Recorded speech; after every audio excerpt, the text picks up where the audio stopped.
যদিও বাংলাদেশ এখন একটা গভীর সংকটের মধ্য দিয়ে যাচ্ছে, সেটা বোঝা যাচ্ছে আমাদের রাজনৈতিক দলগুলোর বক্তব্য আর আইন শৃঙ্খলার ক্রম অবনতির দিকে তাকালেই।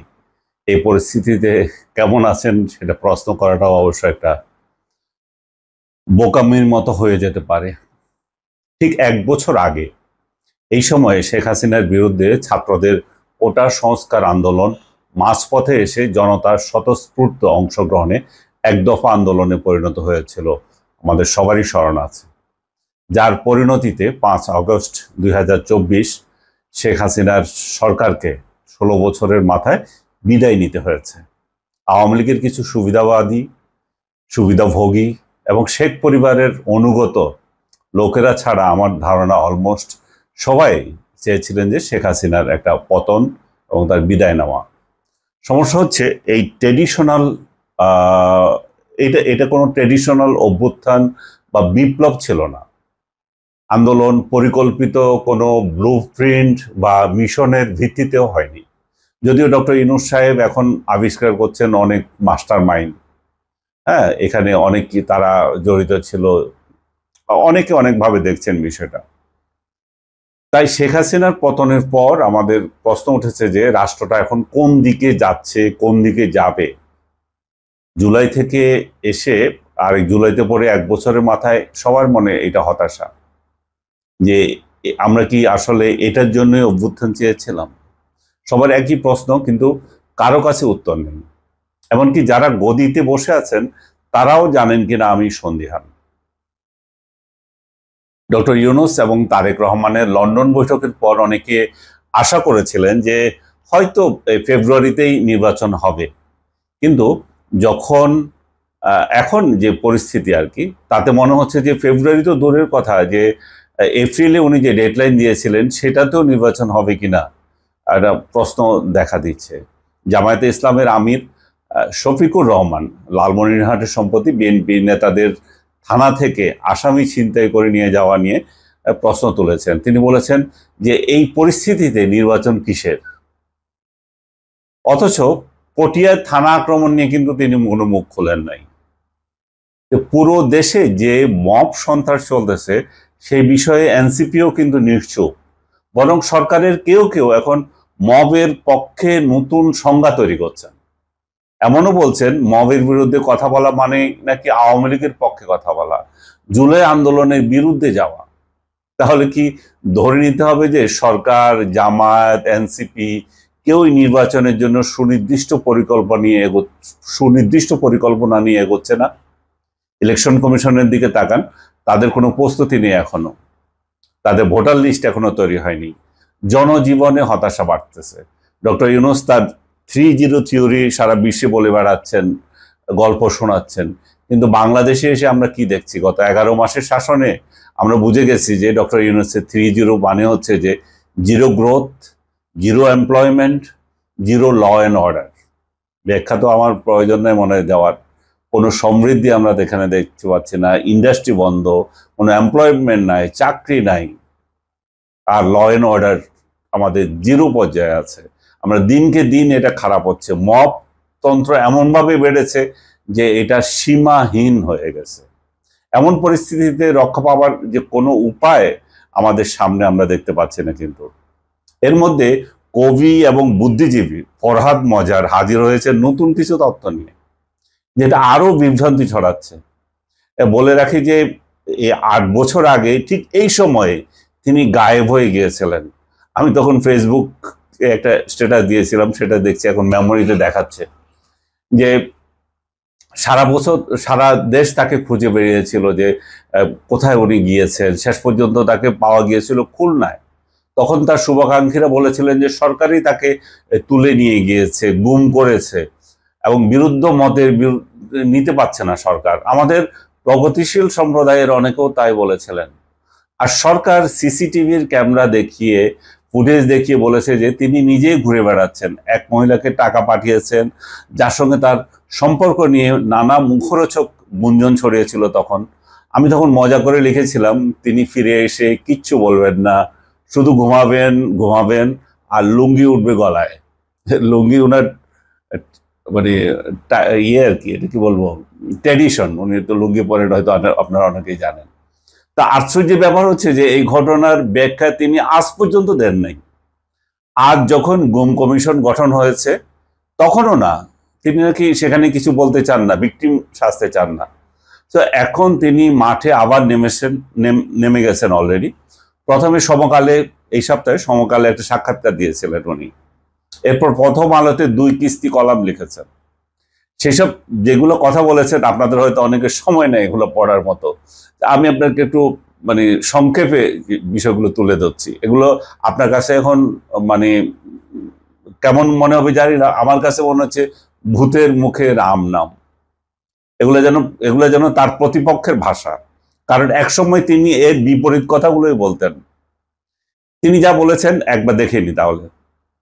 1 নম্বরে উনি বলেছেন জুলাই গণ অভ্যুত্থান হচ্ছে একটা রেজিম চেঞ্জ। তার মতে যে পড়ার মাঝে মনে করেন যে বাংলাদেশে যে গণ অভ্যুত্থান হয়েছে সেটি বাস্তবে ছিল একটা শাসন ব্যবস্থার পরিবর্তন, যার পেছনে ছিল আন্তর্জাতিক শক্তি। কারা এই শক্তি? বিশেষ করে যুক্তরাষ্ট্রের প্রত্যক্ষ এবং পরোক্ষ সহায়তা ছিল এখানে। মার্কিন বিশ্লেষক জেফ্রি স্যাক্সের বক্তব্যকে তিনি এই বিষয়ে প্রাসঙ্গিক বলেছেন। জেফ্রি একজন বিশ্ববিদ্যালয়ের শিক্ষক, কলম্বিয়াতে উনি পাঠদান করেন। উনি বলেছেন যে পাকিস্তানে ইমরান খান সরকারকে হটানোর মতো করে বাংলাদেশেও শেখ হাসিনা সরকারকে আমেরিকা হটিয়েছে বলে তার তথ্য উপাত্তে মনে হচ্ছে। দ্বিতীয়ত উনি বললেন যে মানে ফরহাদ মাজার সাংবিধানিক প্রতিবিপ্লবের অভিযোগ করলেন উনি। সাংবিধানিক প্রতিবিপ্লব কি?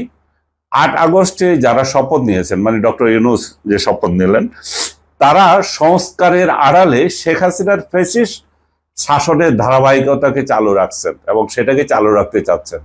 ফরহাদ মাজার এটিকে বলেন যে সাংবিধানিক প্রতিবিপ্লব। তার মতে জনগণের গঠনতান্ত্রিক ক্ষমতা এখানে অস্বীকৃত হয়েছে। 3 নম্বরে তিনি এসে বললেন যে নতুন রাজনৈতিক বন্দোবস্তের ভণ্ডামি। যে তথাকথিত নতুন রাজনৈতিক বন্দোবস্ত চালু করা হয়েছে তার মতে তা আসলে পুরনো ব্যবস্থাকে রং করে পুনরায় হাজির করানোর চাতুরি। যে এলিট শ্রেণী এবং কর্পোরেট সমর্থিত মাফিয়া চক্রের এটা বন্দোবস্ত এবং জনগণ এখানে অনুপস্থিত।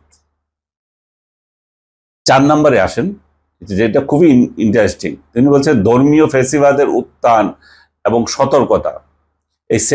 তিনি বলছেন যে সেকুলার বাঙালি জাতীয়তাবাদী ফ্যাসিবাদ পরাজিত হলেও এখন উত্থান ঘটেছে এক ধরনের ধর্মভিত্তিক ফ্যাসিবাদের। পরকালমুখিতা, ধর্মচিন্তা, মানে বুঝতে পারছেন আপনারা, বেহেশত চিন্তা করে যারা, যে দারিদ্র, রাষ্ট্রীয় ব্যর্থতা, পরকাল ব্যবসায়ী যার মোল্লাদেরকে বলছেন, এই শ্রেণীর উত্থান হয়ে গেছে এই সময়ে এবং ভয়ঙ্কর বাস্তবতা তৈরি হয়েছে বলে তিনি আশঙ্কা করছেন। এই যে শ্রেণীর, তিনি কিন্তু ধর্মে বিশ্বাস করেন না, এটা তার ওনার ব্যক্তিগত ব্যাপার, আমি এটা নিয়ে মাথা ঘামাতে চাই না। তিনি মোল্লাতন্ত্রের যে উদ্ভব সেটা নিয়ে বয়ান দিচ্ছেন। পরে আসতেছি আমি তার সেই বয়ান নিয়ে। 5 নম্বরে উনি বলছেন ভূ রাজনীতিতে 3য় বিশ্বযুদ্ধের একটা ইঙ্গিত দেখা দিয়েছে। এখন তিনি মনে করেন যে বিশ্ব ইতিমধ্যে 3য় বিশ্বযুদ্ধের মধ্যে প্রবেশ করে গেছে। ইউক্রেন যুদ্ধ, গাজা সংকট, ইরান ইস্যু সব মিলিয়ে বিশ্ব ব্যবস্থায় ব্যাপক পরিবর্তন ঘটেছে এবং বাংলাদেশের অভ্যুত্থানকেও তিনি এই বৈশ্বিক উত্তেজনার অংশ হিসাবে দেখেন। 6 নম্বরে ডক্টর ইউনূস এবং আন্তর্জাতিক সমীকরণ নিয়ে তিনি বলছেন যে তিনি মনে করেন যে ডক্টর ইউনূস গণ আকাঙ্ক্ষার প্রতিনিধি হিসেবে বিবেচনা করা হয়েছিল ডক্টর ইউনূসকে, কিন্তু বাস্তবে তার ভূমিকা জটিল এবং প্রশ্নবিদ্ধ। ভারতের প্রভাবকে ঠেকাতে তার কূটনৈতিক অবস্থান গুরুত্বপূর্ণ ছিল, কিন্তু মার্কিন স্বার্থ রক্ষা নিয়ে যে সন্দেহ তৈরি হয়েছে সেটি অস্বীকার করা যাচ্ছে না। তার মানে উনি তাকে মার্কিন পুতুল হিসাবে ট্রিট করছেন, যে মার্কিনীদের সাথে তার সম্পর্কে যে বিষয়গুলো। খুব ভালো কথা। 7 নম্বরে এসে তিনি গণসার্বভৌমত্বের প্রশ্ন তুলেছেন।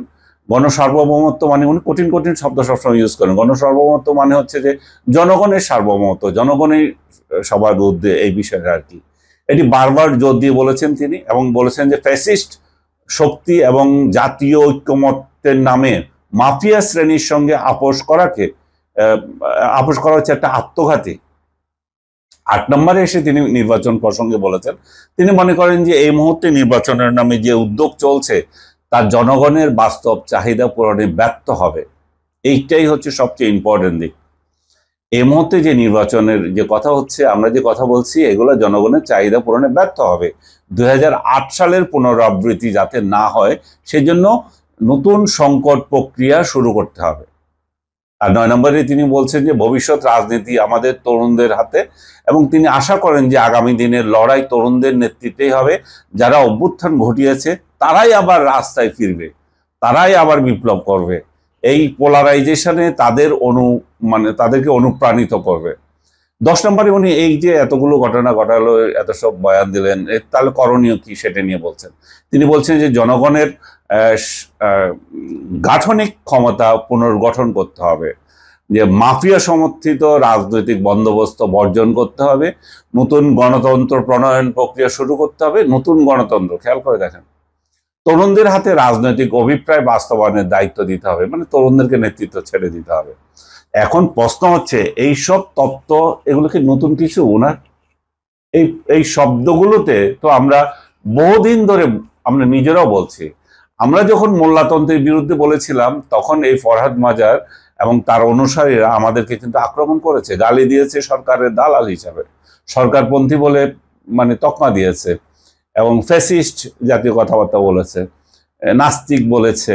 যদিও ফরহাদ মাজার নিজেই ধর্ম নিয়ে মাথা ঘামান না, কিন্তু ওনার অনুসারীরা অন্যদের নাস্তিক টাইটেল দিতে পারে। যে এই সেই ব্যক্তি যিনি একসময় মাহমুদুর রহমানকে নিয়ে যে হেফাজতকে উস্কে দিয়েছিলেন ব্লগারদের বিরুদ্ধে, ব্লগার হত্যার বিরুদ্ধে, পরে আবার সেই হেফাজত যখন শেখ হাসিনার সাথে উঠা বসা করে আপোষ করলেন, তাদের দাবি কিছু আদায় করে নিলেন, তাদের পড়াশোনার সার্টিফিকেটের স্বীকৃতি নিলেন, তিনি আবার এদের বিরুদ্ধে তীব্র ভাষায় লিখেছিলেন, আমার মনে আছে এখনো, নয়া দিগন্ত পত্রিকায়। এই দ্বিচারিতা শুধু ফরহাদ মাজারের নয়, এটাই তার পদ্ধতি, এটাই তার স্টাইল, এটা তার পুরনো খুব বড় ধরনের স্টাইল। আর যেসব শব্দ ব্যবহার করেছেন তিনি, সাংবিধানিক প্রতিবিপ্লব, গণসার্বভৌমত্ব, নতুন রাজনৈতিক বন্দোবস্ত, সবই তার পুরনো শব্দ চালাকে নতুন মরম। তিনি বলেছেন যে কোন কবিকে না জেলে নিয়ে গেছে, মাজার ভাঙ্গা হচ্ছে, মব রাস্তায় নেমেছে। প্রশ্ন হচ্ছে, এই মবের তাত্ত্বিক কে? তাদেরকে কে উৎসাহ দেয়? এই উগ্রতা কে সামাজিকভাবে অনুমোদন কে দিয়েছে?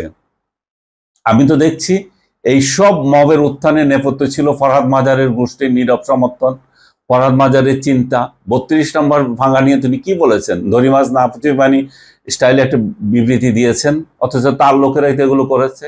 আজ তিনি নিজেকে বিপ্লবের অভিভাবক নিজেকে সাজাতে চাচ্ছেন, কিন্তু তার এই বিপ্লব কি নির্বাচনকে থামিয়ে অনির্বাচিত সরকারকে হালুয়াটি খাওয়ার সুযোগ আরো করে দিতে চায়? ডক্টর ইউনূসের শাসনকে তিনি আরো দীর্ঘায়িত করতে চান? এই মব শাসন চলুক তিনি চান?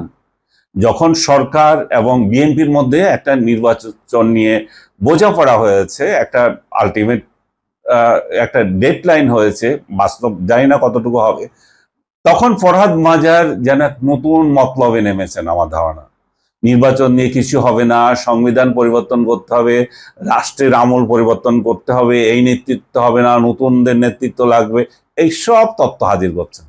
এবং ডক্টর ইউনূসের ডাক পেয়ে যখন তিনি যমুনাতে গিয়েছিলেন, তখন কিন্তু এইসব বাকওয়াজ কিছু বলেন নাই, তখন কিন্তু ভালো ভালো কথা বলেছেন। আপনারা জানেন হয়তো তার স্ত্রী কিংবা বান্ধবী যে ফরিদা আফা আছেন, যে উনি কিন্তু এই সরকারের একজন উপদেষ্টা। তাহলে এতদিন পরে এসে এই সমস্ত উল্টো বয়ান কেন দিচ্ছেন তিনি? আমার সরল আহ্বান সবার প্রতি, একটু সাবধান থাকেন এই লোকটা সম্পর্কে। তিনি যেভাবে অতীতে বিভিন্ন পক্ষকে ব্যবহার করেছেন, আজও সেটাই করছেন। এই মানুষটি বাংলাদেশের আজকের যে সংকট তৈরি, তার পেছনে থিওরি দিয়েছেন, এক সময় মাঠে নামিয়েছেন অনুসারীদের মপগিরি করার জন্য। একে মারো ওকে মারো হুমকি যারা দিচ্ছে তারা ওর অনুসারী সবাই, এবং তার বন্ধু বান্ধব। আজ তাদেরকে কিছু না বলে আজকে উনি উদ্ধার করছেন, জনগণের কে বক্তৃতাবাজি করছেন, তত্ত্ব হাজির করছেন। ভুলে গিয়েছেন যে উনি উদ্ধার কাজে সেজেছেন। কিন্তু ইতিহাস তো আমরা ভুলে যেতে পারি না, সবকিছু রেকর্ডে আছে। তিনি কি বলেছেন, কি লিখেছেন, সবকিছু কিন্তু পাওয়া যাচ্ছে। এখনকার আগের দিন নাই, কাকে কি দিয়ে কি করিয়েছেন সবই আছে কিন্তু। তাই এবং বলছি যে এইসব ভণ্ডামির রাজনীতি থেকে আমাদেরকে বেরিয়ে আসতে হবে। নতুন প্রজন্মের উচিত এর জবাব চাওয়া ফরহাদ মাজারের কাছে, যেমন ফরহাদ মাজারের মতো আরো লোক যারা আছে তাদের কাছে। তারা কি বলেছিল, এখন কি করছে, তারা কেন হতাশ করছে নতুনদেরকে। কিন্তু জবাব বিহীন কাউকে যে গুরু মানা তো নতুনদের উচিত নয়। তিনি আমাদের ঘরে আগুন লাগিয়েছেন, এখন তিনি দমকল বাহিনী সেজেছেন আমাদেরকে পানি মারার জন্য।